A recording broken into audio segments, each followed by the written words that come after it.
ねえレンちゃん、今日ねお家帰ったらびっくりすることあるよ。冷蔵庫がさ壊れちゃってたじゃん。新しい冷蔵庫が来たんだよ。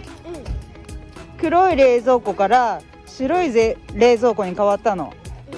お家帰ったら見てみる。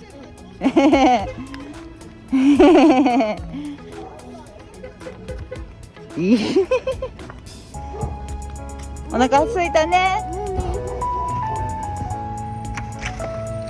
ただいま。あ、バディ帰ってきてる。見て見てレンちゃん。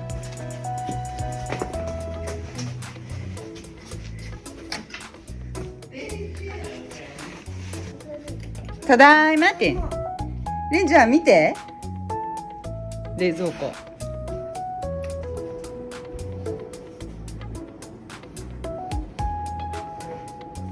あれ？レンちゃん見て見て。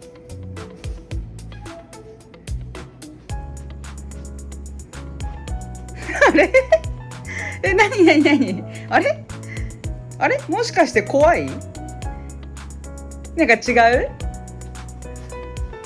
なんか違う。冷蔵庫。黒い冷蔵庫？茶色いの。見て、新しい冷蔵庫。ど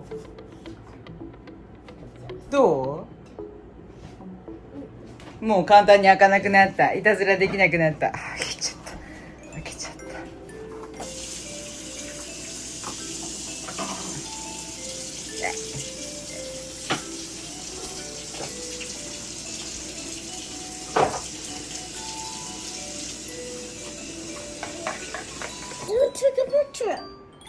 なんで？だって可愛いから撮りたいんだもん。I'll take a picture.